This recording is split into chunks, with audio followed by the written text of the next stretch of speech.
Merci beaucoup.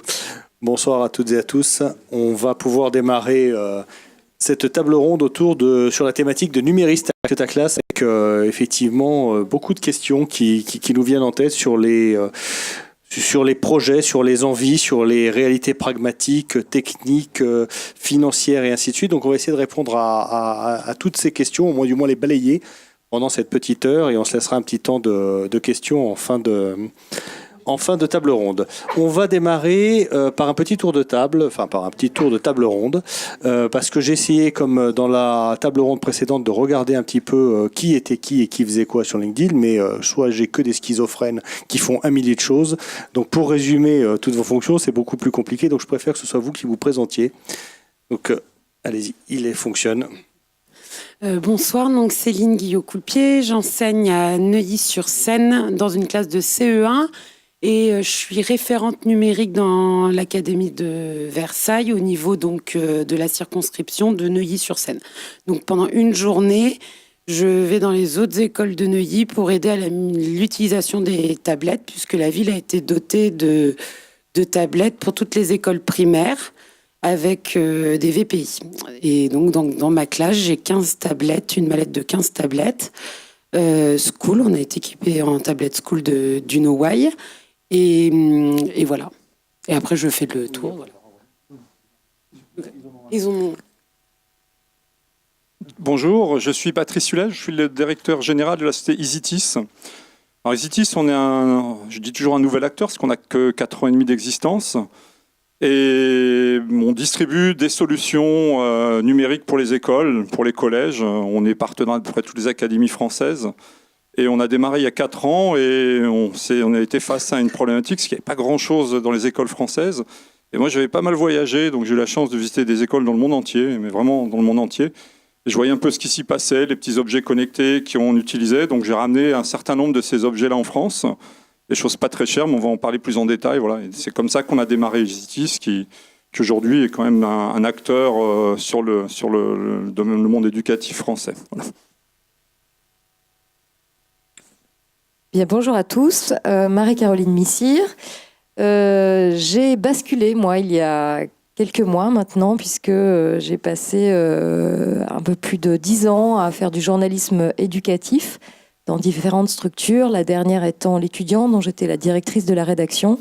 Et à force de m'intéresser au numérique éducatif, à la EdTech, j'ai eu envie, moi aussi, de vivre cette aventure que vous partagez également ici, en rejoignant DigiSchool, une société qui est aujourd'hui leader du numérique éducatif et qui est très connue notamment pour sa plateforme d'aide aux révisions et aux devoirs. Je vous en dirai un petit peu plus tout à l'heure. Voilà, en tant que directrice du développement. Voilà pour les présentations. Donc, bonjour. Frédéric Herbet, je suis le chef du service développement et stratégie numérique au sein de la direction des collèges au conseil départemental du Val d'Oise. Je viens en tant que témoin pour voir un petit peu ce que fait la collectivité. Voilà, on va parler un peu du numérique dans les classes et de l'évolution sur les 10 dernières années. Très bien, parfait. Et puis effectivement, revenir sur le rôle des collectivités territoriales. On va démarrer par Madame Guillot-Coulpier, si vous le permettez, dans le monde merveilleux où tout se passe bien, où tout va bien, où vous êtes équipée, vous êtes enseignante, vous avez une belle salle. Comment vous utilisez un petit peu tous ces outils ? Donc moi, dans les outils, j'ai 15 tablettes School. On a aussi des petits objets, des petits robots connectés. Donc on a des Ozobots et des Timio. Et dans la classe, alors moi, c'est une utilisation très, très basique du tous les jours. Donc je fais pas des très gros projets avec mes élèves et je les utilise quand je trouve que c'est une valeur ajoutée pour ce que j'enseigne. Ce qui fait que je les utilise beaucoup, tout ce qui est enregistrement. Avec application ou avec le manager, puisque ça dépend des tablettes. Je m'en sers pour tout ce qui va être la lecture, pour qu'ils puissent s'enregistrer, se réécouter, améliorer la fluidité.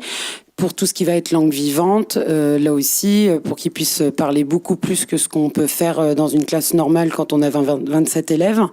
Donc là, ça me permet de créer des ateliers et de différencier beaucoup plus ma pédagogie en utilisant soit des applications, soit le manager de school. Donc, ce qui fait que dans la classe, mes élèves ont la tablette tous les jours, mais pas forcément pendant 1 heure, Ça va être parce qu'ils sont dans l'atelier où il y a la tablette pour s'enregistrer. En plus de ça, dans ce cas-là, quand ils s'enregistrent, il n'y a pas grand-chose qui se passe en visuel sur la tablette.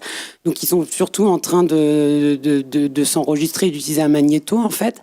Donc, voilà, le rapport à l'écran n'est pas tout à fait le même. Ça ne veut pas dire tablette, ça ne veut pas dire forcément je les mets devant une vidéo et puis ils sont devant et passifs.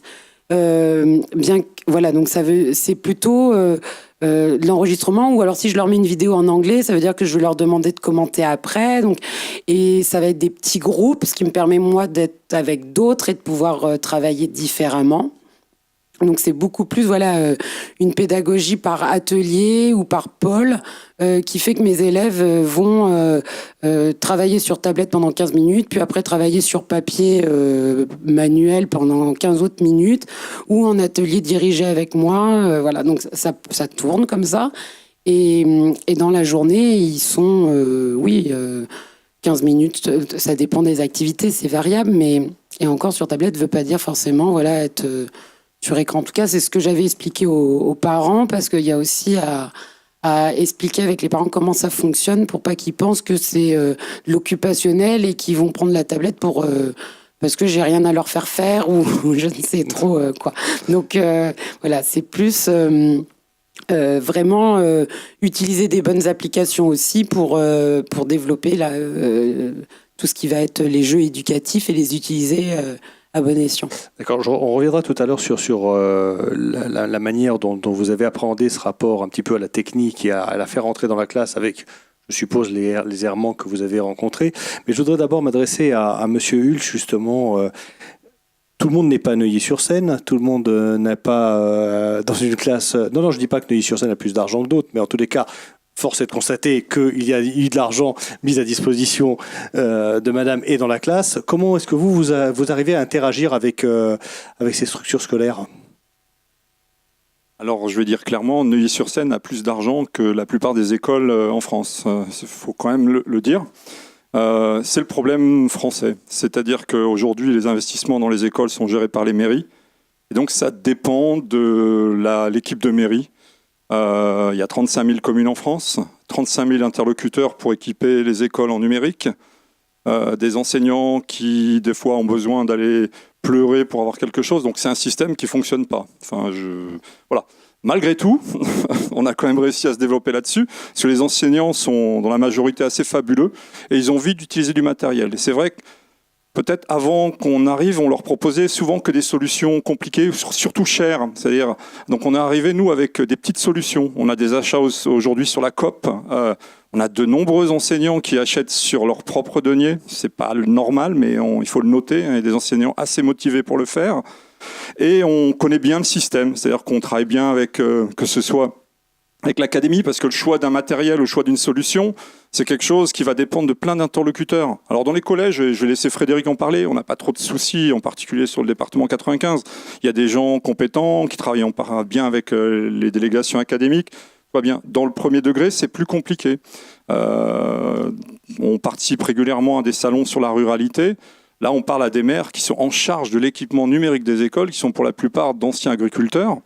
Mais je dis anciens, c'est-à-dire des personnes qui ont un certain âge et qui ne comprennent rien à l'enjeu actuel. C'est l'enjeu qui est important aujourd'hui. On parle de... Là, j'ai entendu tout à l'heure le mot compétences du 21e siècle. Nous, c'est ce qu'on défend aujourd'hui. On ne fait pas du codage ou du coding juste pour créer des développeurs. On fait du codage et du coding pour développer des compétences. C'est là-dessus, ces compétences du 21e siècle. En France, je crois que c'est un Français sur 5 000 ou je ne sais plus, c'est 50 000 qui en ont entendu parler. Aux États-Unis, c'est un Américain sur 10. Alors, je ne prends pas les États-Unis comme super modèle, mais dans l'éducation, les investissements n'ont rien à voir. C'est puissance 100, voire 1000. Donc, voilà, je voulais quand même faire ce petit aparté. Il y a vraiment une disparité d'investissement entre les mairies. Neuilly-sur-Seine, on travaille bien, hein, on a beaucoup de matériel. C'est nous qui importons et qui installons les bibottes, tous ces matériels-là. On est plutôt dans une mairie avec des enseignants qui sont super motivés et qui ont quand même la chance d'avoir une mairie qui investit. Après, il n'y a pas que ça, parce que j'étais à Gennevilliers avant, donc j'ai été aux États-Unis et avant à Gennevilliers. Il y a aussi des fois qu'il y a des choses dans les mairies et que les enseignants ne sont pas au courant. Parce que là, j'étais en communication avec Gennevilliers qui ont eu des mallettes de tablettes, et finalement, les enseignants ne sont pas au courant non plus. Donc, il y a aussi des problèmes de communication entre la mairie et les différentes écoles, où comme l'école primaire dépend effectivement des achats mairie et que des fois ça c'est pas toujours bien tout relayé, tous les enseignants qui des fois sont motivés pour utiliser des choses sont pas forcément au courant que des mallettes sont à disposition dans les mairies ou à la circonscription ou à l'inspection. Je suis assez d'accord. En réalité, en France, il y a 35 000 cas particuliers, puisqu'il y a 35 000 communes. Donc, c'est la situation actuelle. Après, nous, ce sur quoi on a travaillé, quand vous faites un salon comme Ruralitique sur la ruralité, la première chose dont vous parlent les élus, c'est « Ah ouais, mais moi, et bientôt on aura la fibre, on aura Internet. » Voilà, le numérique, pour eux, c'est ça, c'est la fibre et Internet. Bon, il y a plein de solutions qui rentrent dans l'école, qui n'ont pas besoin ni de la fibre de l'Internet. Et c'est sur ça que nous, on travaille. Des solutions utilisables avec tablette, des solutions utilisables sans tablette, des solutions qui valent bien moins de 5 €. Et on commence de plus en plus à rentrer dans les écoles. Alors, pour être honnête, quand on a démarré Easytis il y a 4 ans et demi, moi, je voyageais dans le monde, hein, j'étais vice-président d'une boîte américaine, j'ai eu la chance d'aller dans des systèmes éducatifs à Singapour, ces fameuses écoles. Et j'ai regardé en France, et je me dis, bon, où on a une chance de s'imposer? On a pris le plus compliqué, où là, il n'y avait rien. En se disant, ailleurs, il y a déjà des acteurs, donc sur le premier degré, il n'y a juste rien en numérique. Enfin, on proposait les tableaux interactifs, des choses comme ça, que je vendais avant, hein. J'étais un des fabricants. Et on est parti là-dessus, et on a commencé petit à petit à s'imposer. Les académies nous ont suivis, beaucoup d'enseignants ont suivi. On a de plus en plus d'usages dans le premier degré. Encore une fois, beaucoup d'usages dans le second degré, mais c'est beaucoup plus simple. Alors, simple et je vois les hochements de tête, mais j'allais rebondir. J'ai bien noté la notion d'acculturation nécessaire au-delà ce sont des choix d'investissement, puisqu'on a tous, alors je me mets moi aussi du côté schizophrénique en tant qu'élu, on a tous des enveloppes budgétaires que l'on choisit de dépenser en gros comme on le souhaite. Je rappelle, on reviendra dessus que quelques centaines de mètres de trottoir, ça monte vite à 500 000, voire 800 000 €. Donc ça revient très vite. Justement, au niveau des collectivités territoriales, cette acculturation, ces choix d'investissement pour aider un petit peu à faire rentrer ces outils technologiques dans les classes et dans les écoles. Comment vous vous positionnez? Si, Patrice. Alors, on se positionne mieux aujourd'hui, je trouve. Ça veut dire qu'il y a 10 ans, le numérique était quelque chose d'innovant. C'était un investissement de collectivité, je parle de 2008-2009. Hein, et on a commencé à travailler avec Patrice à cette époque-là, et du coup, c'était quelque chose d'assez innovant, c'était obscur, et globalement, le second degré, collège, lycée, c'était l'équivalent des communes aujourd'hui, hein, dans la lisibilité qu'elles avaient du numérique dans les établissements scolaires. Depuis 4 ans, en fait, notre contexte quotidien, en fait, a pénétré bien plus fortement la classe, les écoles, les collèges, les lycées, et donc, du coup, a développé les usages et a un petit peu invité plus fortement les collectivités à investir. Et donc, il y a plus d'investissement alors qu'on a moins de sous, entre guillemets. C'est à contrario. Hein, donc, on aimait plus, a priori, les ronds-points il y a 15 ans que les collèges. Et maintenant, on fait moins de ronds-points, voire plus du tout. Mais on continue de faire des collèges avec du numérique dedans. Et donc, les choix, ils ont un petit peu basculé. Mais est-ce qu'on a été rattrapé par le contexte? Alors, après, c'est des choix qui sont faits aujourd'hui. C'est plutôt dans le corps de bâti que c'est fait. Hein, c'est-à-dire que moi, j'ai tendance à dire qu'aujourd'hui, il n'y a plus de... C'est plus un sujet, le numérique dans un établissement scolaire. Est-ce qu'un établissement est intégralement câblé? Il y a 10 ans, on s'interrogeait encore. C'était une salle sur 3, une salle sur 4, plutôt les salles de sciences où il y avait Internet, pas les autres. Aujourd'hui, c'est complètement câblé. On ne se pose plus la question. On fait comme dans le tertiaire. Est-ce qu'on équipe en vidéoprojecteur? C'est comme dans le tertiaire. C'est des salles de classe et des salles de réunion. Ça tend à le devenir dans les écoles du premier degré, même si c'est plus compliqué. Mais c'est parce que c'est l'échelle qui est plus complexe. 35 000 communes, c'est juste une question de budget. Hein. Les communes, il faut savoir que, alors dans le Val d'Oise, on a plein de communes rurales. On est en Ile-de-France, mais beaucoup de communes rurales. Et une commune rurale, c'est une commune où les élus se retrouvent le samedi matin pour repeindre les salles de classe. Hein, c'est un atelier de créativité. On repeint la salle de classe ensemble. Hein, et donc, du coup, on va refaire le plâtre. Et là, du coup, tu fais quoi vendredi? Je moissonne. Et samedi, on repeint la classe. Voilà. C'est une réalité. Hein. Et donc là, vraiment, il y a un vrai sujet sur qu'est-ce qu'on veut réellement au niveau de quoi. Moi, je parle à chaque fois de la décentralisation, l'acte 2 de 2004, ce que ça entraînait, mais vraiment, on a complètement oublié l'école. Sur ce côté-là, on a vu le second degré, collège, lycée, mais pas du tout le premier degré de la maternelle A. Peut-être qu'un jour on y reviendra, mais donc voilà, en investissement en tout cas aujourd'hui, c'est dans le. Je pense qu'on a les fondamentaux, ça veut dire que c'est dans le bâti. La question se pose sur et l'étape d'après, c'est quoi? Tout le monde s'interroge aujourd'hui. Le plan du ministère d'il y a 4 ans sur l'équipement device a interpellé un peu la sphère des collectivités territoriales avec un message un peu contradictoire. C'est on coupe les moyens financiers aux collectivités pour celles que se reconcentrent sur leur champ d'activité premier, le social, pour les départements.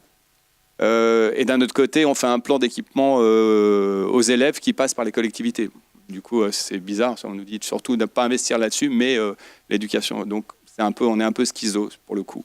Mais ça nous a amené à réfléchir. Le BIOD est un vrai sujet. Par exemple, à l'ADF, l'Association des départements de France, mais aussi à l'Association des régions de France. C'est un vrai sujet.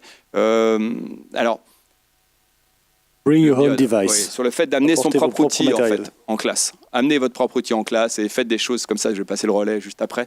Mais faites des choses à la maison et emmenez-les à la classe. Et puis après, du coup, on nous a sorti des concepts. Et il y a 4 ans, j'en entendais pas parler de la classe inversée. Alors que ça existait déjà et c'est un concept qui existe depuis fort longtemps. Mais du coup, on n'en parlait pas beaucoup et il y a beaucoup plus de com aujourd'hui sur la classe inversée, sur le fait que les élèves font des choses à la maison et ils le ramènent en classe. Et je pense que c'est parce que le numérique nous a amené à ça. On fait beaucoup plus de choses avec le numérique en dehors du collège et de l'école qu'à l'intérieur. Et donc, on est obligé de l'accueillir à l'intérieur. Ouais, merci pour cette transition toute faite, justement sur ces enjeux territoriaux et ces disparités. Comment aujourd'hui, avec DigiSchool, vous arrivez à vous intéresser dans des usages qui mettent en lumière la porosité des lieux d'apprentissage? Alors, je vais être déjà très modeste puisque je parle d'une expérimentation qui démarre tout juste au Conseil départemental des Bouches-du-Rhône, dans 5 collèges avec lesquels on a mis en place un projet. Et pour rebondir sur ce que vous disiez, je détaille très rapidement ce projet. On a lancé il y a 2 ans une plateforme d'aide aux devoirs pour les jeunes qui s'appelle devoir.fr.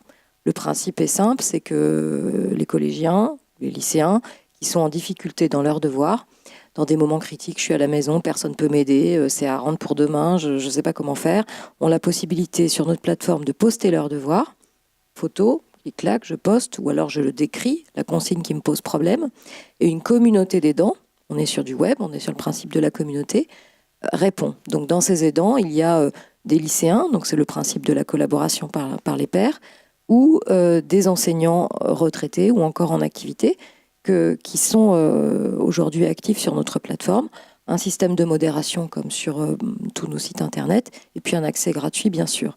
Donc cet aspect-là a intéressé la collectivité des Bouches-du-Rhône dans le cadre du dispositif Devoir fait, qui a été mis en place par le ministre à cette rentrée.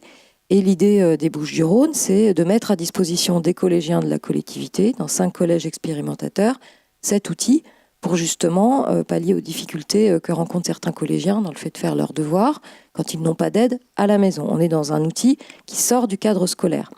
Et avec mon œil encore d'observatrice sur tout ce que je connais de l'usage du numérique et des questions que l'on débat tous ensemble depuis plusieurs années, effectivement, moi, ce qui m'a frappé quand je suis allée présenter cette solution au collège, c'est la diversité des situations.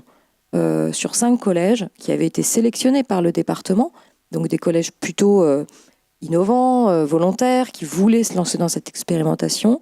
Au sein d'un département, vous savez, il y a Ordina13, ça fait quand même très longtemps que les Bouches-du-Rhône sont lancées dans l'équipement numérique. Eh bien, vous aviez un collège où, globalement, il n'y avait pas de code d'accès unique livré par la collectivité pour que les élèves puissent se connecter. On passait par un partage de connexion pour montrer la plateforme. Et d'autres collèges tout numériques où effectivement les codes de la collectivité, chaque collégien a un code d'accès pour accéder à Internet. On est dans ce système-là. Là, c'était un peu plus rodé. Donc sur 5 collèges, déjà, très grande diversité, même si le niveau d'équipement est bon et le niveau d'accompagnement, d'engagement des équipes est plutôt élevé. L'autre chose qui m'a frappée, c'est, je m'attendais en fait vraiment pour vous dire, c'est-à-dire que DigiSchool, qui est une entreprise qui a 10 ans, donc encore assez peu connu, mais en tout cas connu des jeunes. Arriver dans un établissement, présenter une solution, présenter un système communautaire en dehors de l'école, je me suis dit, mais les enseignants qui vont assister à cette présentation, ils vont peut-être pas être ravis. En tout cas, je vais avoir des questions un petit peu difficiles. Eh bien, pas du tout. En tout cas, encore une fois, dans ces collèges choisis pour expérimenter la solution, les enseignants avaient envie d'être acteurs sur la plateforme et d'aider leurs élèves pour pouvoir voir quel degré de difficulté ils pouvaient exprimer en dehors du cadre qu'ils connaissaient, qui est le cadre scolaire. Donc ça, c'est plutôt une très bonne chose. Et par rapport aux réserves qu'avait la collectivité, évidemment, on s'est réunis avant, on s'est dit, bon, voilà ce qu'on va dire, comment on va le présenter, il faut être assez prudent, on est dans une expérimentation. Eh bien, en fait, in situ, dans les collèges, les équipes vont plus loin que ce qu'on imaginait.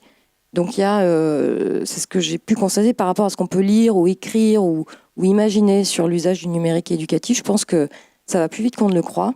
Et qu'une solution comme celle-ci, qui peut paraître un peu iconoclaste dans le système éducation nationale, eh ben, il y a un degré d'appropriation qui est assez élevé. Je ne vais pas être trop longue, mais voilà ce que j'ai pu noter, en tout cas, sur cette expérimentation. Merci pour ce petit retour d'expérimentation. Je vais revenir à la maille locale avec, là, pour le coup, votre casquette des runes, pour savoir un petit peu ce sur quoi vous avez des retours. Effectivement, on sait tous que les classes peuvent être chargées. Là, pour le coup, vous avez le désavantage de votre avantage précédent d'avoir de l'argent. Vous êtes à Neuilly-sur-Marne. Bon, pas de CP dédoublé, pas de classe dédoublée. Donc vous avez souvent des classes à 27, à 30, voire plus, des programmes scolaires à faire, des corrections, des fiches, et ainsi de suite. Vous rencontrez des enseignants. La place justement de ces innovations, des tech avec tous ces enseignants qui ne sont peut-être pas tous acculturés. Ça fait 5 ans que je suis rentrée, donc ça fait 5 ans que je suis rentrée des États-Unis. Si j'ai choisi Neuilly, c'est parce que je savais qu'il y avait un plan numérique et que j'avais pas du tout envie de retourner dans une école qui n'était pas avec du numérique. Je me voyais pas du tout revenir dans un système éducatif sans VPI. Donc effectivement, ça a été un choix réfléchi de ma part quand j'ai fait mes demandes. Et les enseignants, ça se met petit à petit en place. Au début, certains n'en voient pas la valeur ajoutée. Surtout que des fois, ça peut être abordé sur on va faire un projet web radio. Alors, ils ont l'impression que ça va être chronophage et puis qu'ils n'auront pas le temps de tout faire parce que, comme vous dites, il y a des programmes à faire. Ce qui fait que là, c'est ma première année où je suis e-run. Pour les aider, moi, je suis partie sur des tutos où j'ai essayé de leur mettre en place des choses faciles, un peu de tous les jours, un peu, je dirais, ça peut vraiment être une valeur ajoutée. Et c'est vrai que je suis passée beaucoup par les enregistrements audio parce que là, on pouvait pas me dire qu'ils pouvaient faire ça autrement. J'ai fait beaucoup par tout ce qui était les évaluations auto-correctives, donc tout ce qu'ils pouvaient faire comme petits tests où on sait ou on sait pas et que les élèves, où ça leur enlevait une charge de travail que de corriger. Et quand on a 30 copies, même si c'est du vrai faux, ça prend du temps. Et de se garder finalement plus de temps pour les choses où on doit réellement corriger et que c'est pas du systématique. Et ça, finalement, ils se sont rendus compte de la valeur ajoutée de décharger une partie des corrections bêtes et méchantes, et puis celles où, au contraire, on demande une réponse plus réfléchie de l'élève, où on va avoir du temps. Donc, c'est vraiment leur montrer en quoi on peut favoriser une pédagogie différenciée où on le demande de plus en plus, où il faut, et notamment dans toutes les écoles où on accueille des élèves allophones, et en quoi justement cet outil numérique nous permet de différencier beaucoup plus, de retrouver une qualité avec des élèves où quand on en a 28, refaire des petits groupes et avoir du temps avec eux qui est plus de qualité et se décentrer du frontal, et au contraire là de réagir en groupe. Et donc c'est plus comme ça où là les enseignants, je vois cette année beaucoup plus qui l'utilisent justement et repasse à peut-être à une pédagogie un peu plus en groupe frontal, mais en groupe et en atelier tournant. Et le premier frein ou le premier écueil qui est mis en avant, généralement, il est de quel ordre ? Là, tout début, forcément, il y a des problèmes de Wi-Fi, faut que la mairie revienne. Donc, nous, ça a été vraiment les problèmes de Wi-Fi. Parce que après, quand il y a du Wi-Fi, il y a aussi toutes les contraintes au niveau des ondes et ainsi de suite. Donc, il faut faire attention que ce soit des ondes sélectives. Alors, on nous dit qu'en fait, elles passent que comme ça, mais pas comme ça. Bon, bref. C'est assez... Moi, ça me paraissait un peu ubuesque, mais bon, non, ça avait l'air de rassurer tout le monde, donc on dit oui, très bien. Elles ont des petites badges, les ont. Il y a des badges et elles ont l'air de s'arrêter. Bon, très bien, si vous le dites, pourquoi pas. Donc il y a vraiment tout ce côté-là. Et puis encore ce matin où j'ai été dans une classe d'une collègue pour faire en binôme, parce que ça rassure aussi des fois d'être en binôme quand ils utilisent les nouveaux outils numériques. Ça marchait dans la classe du collègue, mais elle, il n'y a pas de réseau dans sa classe. Donc il y a une frontière comme ça chez elle, c'est le triangle des Bermudes. Donc il n'y a plus rien qui fonctionne. Et forcément, pour les enseignants, quand vous avez 30 élèves où il n'y a plus rien qui fonctionne, que les tablettes ça ne fonctionne pas et que les enfants sont tous là, mais ça fonctionne pas, je me log pas, je me connecte pas. Quand on est deux, c'est beaucoup plus rassurant pour eux parce que ça me stresse moins, donc on peut plus relaxer. Donc nous, c'est plutôt des problèmes Wi-Fi, puis après de connaître les manipulations. On est tous habitués. Bien sûr que la plupart des enseignants, ils ont déjà eu des tablettes, sauf que des fois, c'est plutôt des iPads ou je ne sais, voilà. Et puis là, c'est des tablettes éducatives, donc c'est pas tout à fait la même chose. Donc faut jongler entre du Word et puis du Open Office. C'est un peu pareil. Là, une fois qu'on en a pris un en main, on s'habitue à jongler avec un autre outil. Il faut juste un peu de flexibilité. Puis il s'habitue. Très bien. Justement, pour revenir par rapport à EasyTeach, sans dévoiler toutes vos techniques commerciales, comment aujourd'hui vous faites vivre cette communauté d'enseignants et comment vous les rassurez, comment vous arrivez à justement faire tomber un petit peu toutes ces barrières pour pouvoir entrer, donc faire ce peu dans les classes? Alors tout d'abord, on ne fait pas de miracle. Alors on travaille beaucoup avec les IRUN. On est énormément en contact avec les IRUN, avec les IENTIS en France. Ce qui est en France, ce qui est sûr, il y a les compétences. Les compétences sont là. Il n'y a pas de souci de ce côté-là. Il y a vraiment ce problème de tout simple d'accès au matériel, même quand on est motivé. Alors ça ne veut pas dire que c'est très bien Neuilly-sur-Seine. Il y a de l'argent. Il y a aussi des enseignants qui ont envie de l'utiliser. Donc c'est quand même fabuleux. On ne fait pas de miracle, quoi. On travaille avec le système existant. C'est-à-dire qu'on s'appuie sur les équipes, des équipes d'IRUN, les délégués académiques au numérique. On n'invente rien. Hein. On est EasyTeach, juste pour donner une idée, on est une petite équipe, on est 5 personnes sur la France.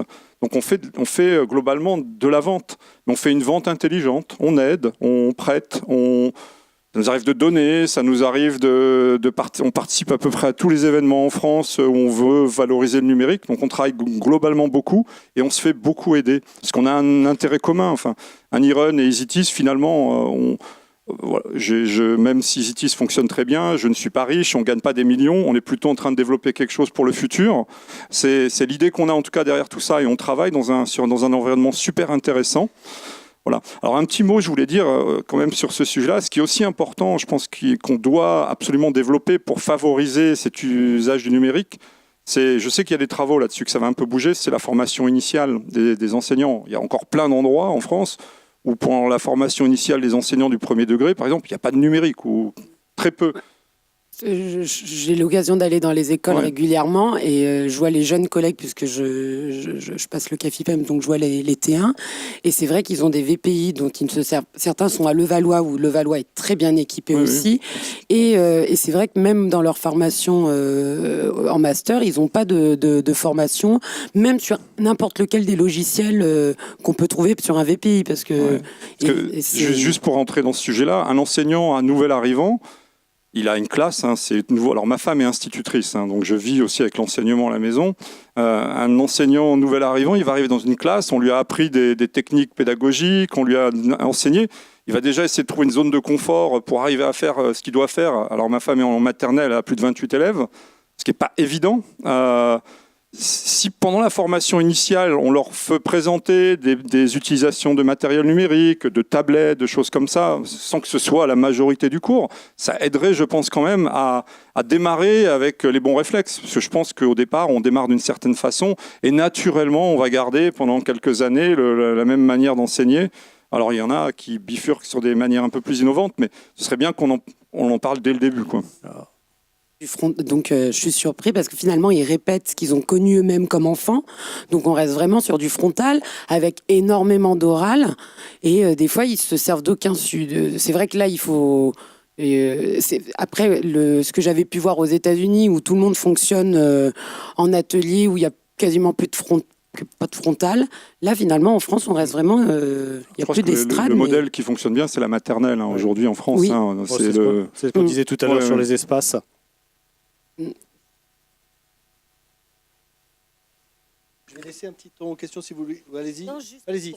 juste pour dire que, en tant que professionnel de l'aide des enfants en échec qui viennent nous voir en orthophonie, en fait, tout ce système numérique, il est réservé aux enfants qui sont dans la difficulté et pour lesquels on va devoir demander à la MDPH, avec grand renfort de gros dossiers très pénibles à établir, un ordinateur pour l'élève ou une tablette pour l'élève pour qu'il puisse accéder au langage écrit, etc. Et pour l'instant, c'est encore exceptionnel d'attribuer ça aux élèves. Alors, il y a eu des plans numériques, hein. On reviendra dessus. Je voulais juste revenir un petit peu. J'entends ce qui a été rassurant dans ce qui a été dit, c'est que l'envie semble être là et qu'on a déjà ça de moins à faire, essayer de donner l'envie. Et les compétences. Donc l'envie et les compétences, c'est quand même deux des axes fondamentaux. Justement, je voulais savoir comment, pour aujourd'hui, pour une collectivité comme le Val d'Oise, comment vous arrivez à rebondir sur ces envies. Est-ce que vous prenez le pouls auprès des enseignants? Comment vous interagissez Comment ça se passe en fait, l'interaction avec le système? Ouais, on a basculé de l'autre côté de la barrière en fait il y a longtemps. Il y a 10 ans, je crois qu'on a basculé. On s'est rendu compte que on s'est rendu compte que les acteurs avaient du mal à communiquer entre eux, qu'on n'avait jamais tous les ingrédients au même endroit en même temps, que c'était quasiment pas possible, et que soit en fait la collectivité prenait le leadership sur un territoire, et se disait que c'était important, et que à partir du moment où on prenait le leadership, on mettait tout le monde autour de la table, on faisait de la conciliation permanente, que ce soit avec les enseignants ou avec les chefs d'établissement. Alors moi j'ai connu la période fin des années 2000 où les enseignants disaient non mais c'est un logiciel privé, c'est une société, c'est pas nous. Alors du coup on leur disait ah bon, vous êtes gratuit, vous n'avez pas de salaire, alors si, hein. Bon du coup vous voyez, on a eu tous ces débats, on les a eu très forts et très violents des fois, hein, qui étaient il y aura pas le service pour nos élèves, alors que bon voilà, alors que 10 ans après c'est plus le sujet, c'est plus là le sujet. Et donc du coup on a œuvré dans ce sens-là, donc on a fédéré, on fait de la formation aux enseignants, on leur parle en tout cas. Et donc nous très tôt en fait, c'était en 2009, on s'est dit il faut parler aux enseignants, il faut les réunir, il faut faire des ateliers avec des enseignants, il faut savoir exactement de quoi ils ont envie, ils ont besoin de quoi, il faut être au plus près de leurs attentes. Du coup, on a commencé à faire travailler des enseignants, on a recruté des enseignants pour qu'ils parlent à leurs collègues. Après, on a embarqué la DAN, qui n'était pas la DAN à l'époque, hein, qui était le CRDP évolué. Et CRDP d'un côté, on avait les services TIS de l'autre. Bon, alors nous, on avait la chance à Versailles, c'était le même directeur qui faisait les deux. Donc du coup, il y avait plutôt, c'était conjugant. Mais donc on est passé, voilà, on a fait ça. On essaye de faire des petits appels à projets. Là, par exemple, c'est pas anodin. Je me suis occupé, alors dans ma carrière, j'ai commencé par faire de la sectorisation, pour faire le lien entre le premier et le second degré. Après, j'ai fait du bâti. Donc, j'ai travaillé dans la construction des collèges pour voir quel lien. Après, je suis passé aux actions éducatives parce qu'on faisait du théâtre. C'était bien le théâtre à l'école. Et je suis tombé dans le numérique sur le tard. Et maintenant, je m'occupe des espaces scolaires. Remédiation des espaces scolaires, transformation. Donc, vous voyez, c'est pas mon parcours, en fait. Je suis un peu schizo, mais en fait, c'est une lente évolution sur le fait que, à partir du moment où on a dit on s'occupe de la sectorisation, on a décelé des failles en fait dans le système avec la sectorisation. On s'est dit il y a des enfants qui n'ont pas du tout les mêmes chances que d'autres en fait, et il y a des territoires entiers qui sont complètement évincés.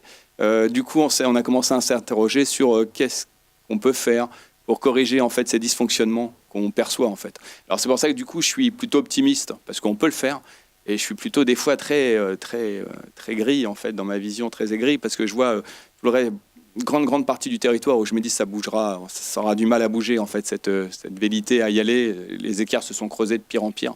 C'est comme les salaires en fait entre les écoles qui ont rien et les écoles qui ont tout. En fait, les écarts se sont creusés en 10 ans, c'est phénoménal. Mais tout de même, quand j'entends Patrice, il dit quand il voit un élu, l'élu il dit ça y est, le numérique arrive parce que la fibre arrive. Alors Patrice il dit ouais, mais le numérique c'est pas que ça, les textes c'est pas que la fibre. Sauf que quand on entend les enseignants, ils disent le premier problème c'est le Wi-Fi. Elle dit c'est quand même en lien avec le très haut débit en fait. Et donc la bonne nouvelle c'est qu'enfin on va avoir rattrapé notre retard, et alors là il y a une équité de traitement sur le territoire. Après toutes les écoles vont avoir la fibre d'ici 10 ans.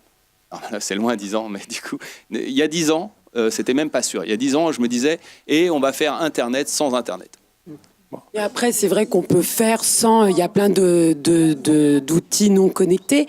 Tout dépend. Mais c'est vrai que selon les solutions qu'on choisit, des fois, il y en a besoin. Et nous, par rapport à la solution qui a été choisie, le Wi-Fi est nécessaire. Par contre, c'est vrai que quand on sert des Ozobots ou autres, et on peut leur développer plein de schémas pour qu'une fois qu'ils savent programmer, ils passent à plein d'autres choses. Et je suis bien d'accord qu'il n'y a pas toujours besoin du Wi-Fi, mais ça dépend de la solution des fois choisie. Mais justement, par rapport au numérique, au Wi-Fi, au numérique au handicap, comment DigiSchool, justement, par rapport à la porosité dont on parlait tout à l'heure, cette espèce de numérique au service de tous, comment vous interagissez là-dedans ? Bien, je le redis, le travail avec les collectivités, c'est quelque chose qu'on a entamé assez récemment. Et moi, j'ai été frappée, pour rebondir sur ce que vous avez dit, par rapport au début des années 2000, sur comment se matérialise le fait que les collectivités sont vraiment des partenaires très quotidiens des principaux de collèges sur les territoires. Je vous donne juste un exemple pour faire un détour avant de répondre plus directement à votre question. Mais la principale du collège de Vitrolles, qui accueillait les Bouches-du-Rhône, le conseil général, comme on dit encore, lui a fait part d'un problème très concret, mais tellement parlant. On lui a envoyé cette lumière-là qui s'éteint dans le couloir. On est plongé dans le noir. Et je vous assure, quand je suis avec des parents le soir, qui sont un peu chauds, qui sont un peu énervés, ça serait bien de la remettre. Et effectivement, là, c'est un échange sur un sujet extrêmement concret, très quotidien. Et ben, son interlocuteur, son recours, et je voyais très bien que c'était un dialogue permanent qu'elle avait avec ce représentant du Conseil général. Ben voilà, c'était vers le Conseil général qu'elle se tournait, et c'était très concret. L'autre sujet, alors oui, effectivement, on a à travers ce site d'aide aux devoirs, pour vous répondre, on a une mission d'intérêt général qui est bien évidente. C'est un service qui s'appuie sur la force de la communauté et qui, à mon avis, est intéressant parce que au-delà du support, qui est quand même notre sujet là, qu'on a tous évoqué, de l'accessibilité, je crois que la force du numérique, c'est ce qu'on dit souvent, c'est-à-dire c'est pas tellement une question d'outils, c'est une question d'innovation et une question de ce qu'apporte vraiment le web, c'est-à-dire l'accès à une communauté, l'accès à un savoir plus large, l'accès à une aide qu'on ne peut pas avoir dans son environnement quotidien. Les élèves, par exemple, qui ont recours à ce type de service, c'est quand ils sont vraiment dans une situation critique. Et c'est intéressant de voir comment ils expriment leurs besoins d'aide pour faire leurs devoirs. Au secours, aidez-moi, c'est pour demain, urgent, SVP, 3 points d'exclamation. Donc le numérique, c'est ça aussi. C'est un recours quand la famille n'est pas là, quand le prof, on l'a vu il y a 2 heures, mais bon, là, manque de bol, il n'est plus là. Voilà, et c'est ça qui est intéressant. Et enfin, dernier point, je pense que c'est quand même important, ce qui m'a beaucoup frappé, et j'étais loin de m'imaginer cette réalité-là, c'est que dans certains collèges, on conçoit des outils numériques avec des process d'authentification très basiques. Un mail et un user, mail, et puis un mot de passe. Très bien. On connaît tous ça par cœur. Sauf que quand vous adressez à des collégiens de 6e, déjà, ils n'ont pas tous d'email. Et quand vous adressez aux parents, c'est ce que nous disaient beaucoup de chefs d'établissement, vous savez, moi, une principale nous disait, moi, j'ai un parent sur 3 qui ne sait pas lire. Donc déjà, pour Pronote, quand même largement utilisé dans les établissements, j'ai des problèmes, c'est moi qui crée les codes, qui crée les users, etc. Donc vous imaginez votre outil là, si je leur demande, voilà. Donc là on a un vrai sujet en professionnel du numérique, se mettre aussi à hauteur des réalités qui sont celles-ci. Et puis plus largement, le sujet majeur aujourd'hui, c'est que oui, on crée des outils numériques, oui, il y a des enseignants super innovants, et oui, on peut être très optimiste, mais il y a aussi une réalité très très simple, qui a encore été dite il y a quelques jours dans une tribune assez remarquable qui est parue dans Libération, c'est qu'il y a une fracture qui se creuse de plus en plus entre ceux qui savent utiliser ces outils et ceux qui ne savent pas du tout utiliser ces outils. On sait sweeper, on sait faire comme ça avec son doigt sur les tablettes, mais on ne sait pas cliquer forcément. Et il y a des profs qui vous disent, moi quand je dis à mon élève « ouvre ton navigateur », il y en a 1 ou 2 dans la classe qui sait de quoi je parle. Voilà. Et donc ça, il y a un sujet de formation, d'appropriation, et il y a un sujet aussi pour les professionnels du numérique d'intégrer ces réalités-là et de faire des outils de plus en plus faciles d'accès, et un sujet formation bien évidemment. Donc le sujet formation, l'acculturation, le moment où on a eu la transition du passage de l'informatique au numérique par le côté culturel, aujourd'hui on est dans les humanités numériques, on dépasse la strate d'outils, donc j'entends que c'est quelque chose d'assez important et qui finalement peut-être recentre l'humain au centre de toutes ces problématiques et que je n'ai aucun doute sur le fait que les uns comme les autres, vous trouviez toujours des solutions techniques et technologiques pour permettre à l'humain d'avancer, de faire ce qu'il a envie de faire. J'entendais en aparté qu'on était encore en train de faire des investissements sur des solutions qui seraient peut-être mortes dans 10 ou 15 ans. C'est évident, je me retourne peut-être vers le département, il y a des plans d'investissement. Non, mais il y a des plans d'investissement et des budgets qui sont peut-être contraints, mais voilà, qui sont contraints et qui permettent quelquefois de pas, qui empêchent d'aller trop vite. Heureusement. Paris, la moitié des écoles n'est pas accès à Internet et à la Wi-Fi, alors que la Wi-Fi, on l'a à côté. C'est une question de. Aujourd'hui, c'est plus une question de choix. C'est-à-dire, non que... Oui, sur Paris, moi je parlais sur Paris, mais même les grandes villes, parce que vous parliez des zones rurales, mais même Paris, moi j'ai plein d'écoles où je vais, il n'y a pas Internet. Hein. Non, mais Paris, à Paris, il y a eu un plan pour mettre la Wi-Fi dans les établissements scolaires, dans les bibliothèques notamment de Paris. Et les professionnels de Paris ont demandé à ce que le Wi-Fi soit retiré des bâtiments publics. Oui, notamment les. Donc du coup c'est non mais c'est c'est pas la collectivité qui a pas fait l'investissement ou le service qui est pas là, c'est les usagers qui nous ont dit les usagers ont dit qu'ils ne le souhaitaient pas dans les lieux. Donc du coup, en fait, les collectivités sont très prudentes aussi parce que derrière, souvent les enseignants, les documentalistes sont les ambassadeurs des familles.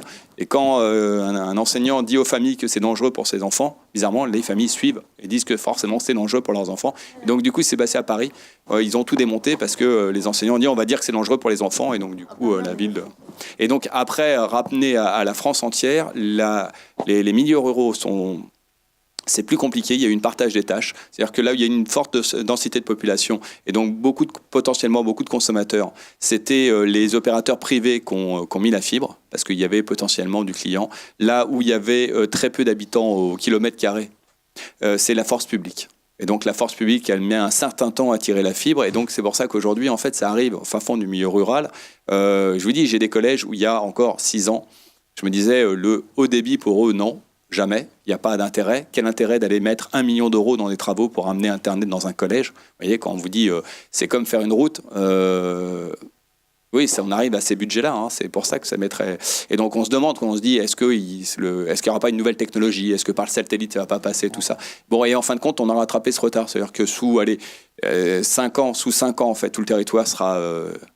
5 ans? Oui, je sais, oui. C'est énorme. Ah oui, mais il y a des coins où il faut vraiment, pour aller poser la fibre là-bas, faut vraiment que ça soit vous savez, et puis c'est des impôts qu'on dépense quand on fait ça, donc on s'interroge 2 fois maintenant avant de le dépenser.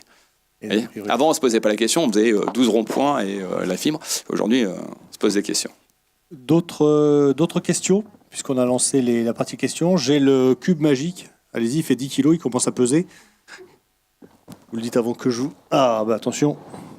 Le temps à lancer bras gauche, c'est pas gagné. Bingo. But. Moi, j'ai envie de dire, je suis confrontée à Larsen. Oui, je suis confrontée comme ça. Oui.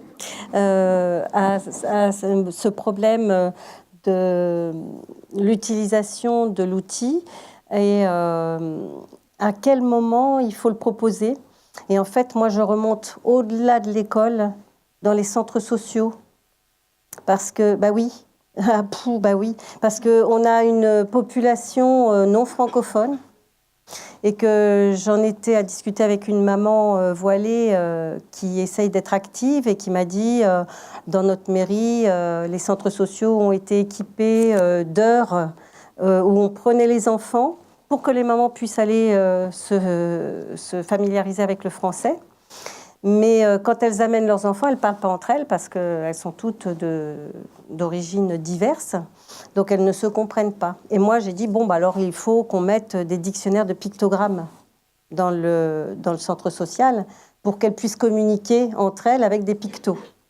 Mais peut-être que l'outil numérique pourrait apporter encore plus avec des traducteurs, avec des animations qui permettraient de s'exprimer entre elles et puis de venir vers le français, puisque le but, c'est quand même qu'elles puissent être adaptées pour accompagner leurs enfants dans la francophonie.